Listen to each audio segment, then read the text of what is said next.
तो जैसे हम बात यहाँ पर कर रहे हैं 3D और 5D की, थर्ड डायमेंशन और फिफ्थ डायमेंशन में। तो हमारा टिम्बर गीता का ज्ञान लेके उससे जुड़ के उसको ऊर्जा को फील करके हम कोशिश करते हैं कि हम फिफ्थ डायमेंशन में रहें। तो हम, ऐसा होता है, अप एंड डाउन्स रहते हैं, हम थर्ड डायमेंशन में भी जाते हैं। तो यहाँ पे एक सिनारियो ऐसा भी क्रिएट होता है कि हम फिफ्थ डायमेंशन में रहते हैं। फिफ्थ डायमेंशन में रहने के बाद हमको वही आनंद रहेगा, वही उमंग रहेंगी, वही मस्त अनुहार खिला रहेगा, है भैया कोई टेंशन नहीं है, मस्ती में अपने मस्त। बट हमारी मन बुद्धि जो है वो थर्ड डायमेंशन में रहेगी। ये अलग ही स्टेज है। अभी देखिए, पहला थर्ड डायमेंशन में हमारा पहले क्या पता चला भैया, मन बुद्धि चल रहा है, परेशानी है मन के भीतर। तो भैया तू थर्ड डायमेंशन में है। उससे ऊपर उठ के हम फिफ्थ डायमेंशन में गए, वहां पे परेशानी, बेचैनी, डर, शंका, भय सब हट गया, तो फिफ्थ डायमेंशन में आ गए। लेकिन और एक स्टेज है जो कि हम फिफ्थ डायमेंशन में रह के एंजॉय वगैरह सब सब सब करके हमारा मन बुद्धि जो है वो थर्ड डायमेंशन वाला रहेगा। अब ये चीज ये होती है कि आप, हम लोग तो सोचेंगे यार मैं तो मस्ती में हूँ, किसी बात का टेंशन नहीं है, चल रहा है मस्त, प्रकृति को बोला मेरे को ये पिला तो पिला रही है, ये खिला तो खिला रही है, मैं जैसा बोला वैसा हो रहा है। उस समय भी मन बुद्धि हमारा थर्ड डायमेंशन में रह सकता है। ये मेरे साथ हुआ है इसलिए बोल रहा हूं मैं। ये अलग ही दुनिया है।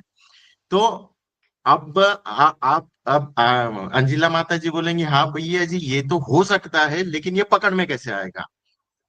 अगर 3D में बैठे हैं तो हमको हमारे कोई भी काम नहीं बनेंगे इनमें से, थर्ड डायमेंशन वाले तो काम वैसे ही बनने नहीं है। लेकिन जो भाव शरीर एक्टिव होके जो अलग वाले जो रहते हैं ना, प्रकृति के साथ एकाकार करके हम काम करते हैं, तो वो काम नहीं बनेंगे। इवन दो उसका जज करने का जरिया जो है ना, हम प्रकृति का प्रवाह नहीं देख पाएंगे।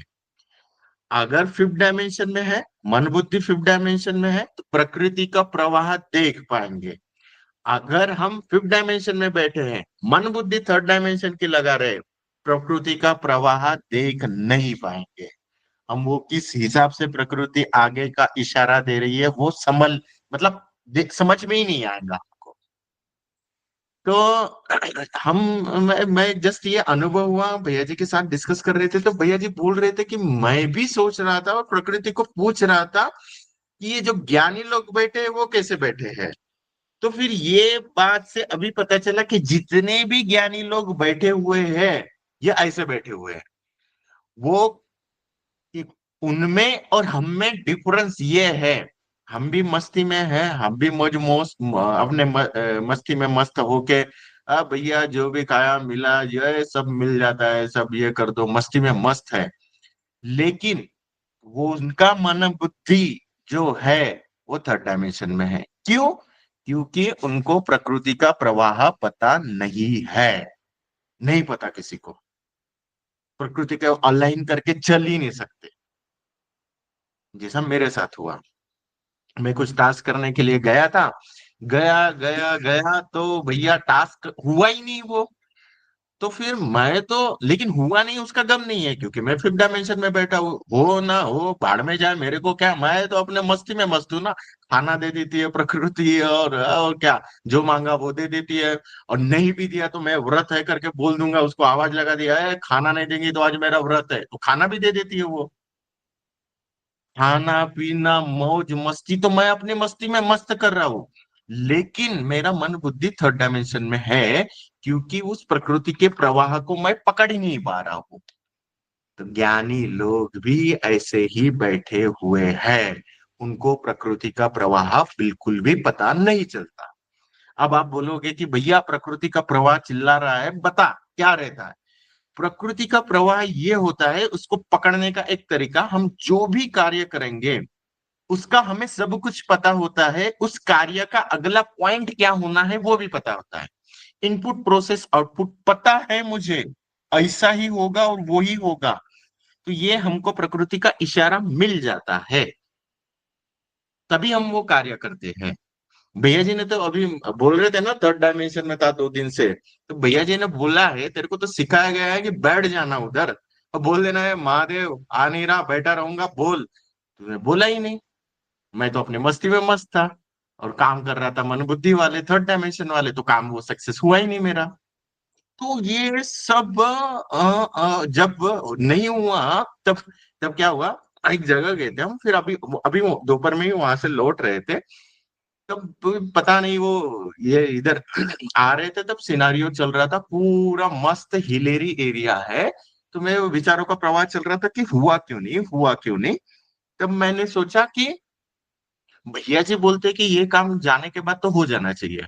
अगर भैया जी बोलते हो जाना चाहिए तो उनको पता रहता है, तो फिर तो भैया जी भगवान है, उन्होंने बोल दिया तो हो जाता है। फिर तो मैं उस डायरेक्शन से गया, तो फिर मेरे को भी भगवान होने का पड़ेगा। तो भगवान होने के लिए क्या है, वो क्या करते हैं ना, प्रकृति के प्रवाह प्रकृति के इशारे बगैर वो एक कदम भी नहीं चलते। घर से भी निकलना है ना तो उसका प्रवाह देखते कि हाँ आज जरूरी है, उसने इशारा दिया, तब वो हर कदम हर स्टेप वो करते। और मैं वो नहीं कर रहा था। मैं प्रकृति का प्रवाह नहीं पकड़ रहा था, वो प्रकृति का प्रवाह नहीं ध्यान में आ रहा था, इसीलिए वो काम बना नहीं। और मन हाँ हूँ 5D में, 5D में मस्त, बना नहीं बना भाड़ में डालो, लेना देना नहीं है, एंजॉय फुल एंजॉय कर रहा हूँ। आज खिलाते या मस्त मजा आ गया ऐसा वाला। लेकिन वो काम नहीं हो रहा ना मेरा। क्यों नहीं हो रहा, क्योंकि उसका इशारा नहीं पकड़ पा रहा हूँ। तो ये वाले आकाश में सभी ज्ञानी लोग बैठे हुए हैं अभी के, उनको प्रकृति का इशारा पता ही नहीं। अभी किसी को जाके पूछे ना कि भैया प्रकृति का इशारा मिलता है क्या, उस हिसाब से नेक्स्ट कदम रखते हो क्या, वो बोलेंगे भैया जी वो क्या होता है, हम तो सच्चिदानंद में बैठे रहते हैं, मस्त बैठते हैं आनंद आता है, वो तो मेरे को भी आ रहा है। ओ, तो फिर उनका और मेरा मतलब हम लोगों का अलग कुछ भी नहीं हुआ, हम तो ऐसे ही बैठे हैं। फिर तो मन बुद्धि थर्ड डायमेंशन में ही रह गई। नहीं। तो हमारा टिम्बर गीता का ज्ञान हमारे मतलब माधव भैया ने जो सिखाया है वो ये है, फिफ्थ डायमेंशन में बैठो, मन बुद्धि थर्ड डायमेंशन में नहीं होना, मन बुद्धि भी फिफ्थ डायमेंशन में रखना, प्रकृति का इशारा देख के हर एक स्टेप हर एक कदम आएगा, तभी वो असली हमारा ज्ञान पचाया वो होगा। और फिर एकाकार होके प्रकृति से एकाकार होके काम भी करेंगे।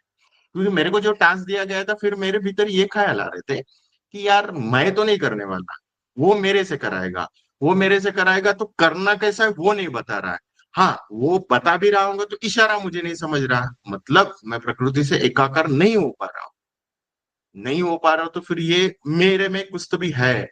हाँ रह रहा हूँ फिफ्थ डायमेंशन में, लेकिन मेरा मन बुद्धि थर्ड डायमेंशन में चल रहा है, इसलिए प्रकृति का इशारा भी नहीं समझ रहा। तो ये अलग ही आकाश है। ये मतलब आप समझ गए होंगे, थर्ड डायमेंशन में मन बुद्धि सब थर्ड डायमेंशन, फिफ्थ डायमेंशन में मन बुद्धि सब सब सब एंजॉयबल फिफ्थ डायमेंशन में। बट एक सिनारियो ये है, उमंग रहेंगी आनंद रहेगा, बट मन बुद्धि थर्ड डायमेंशन में हो सके।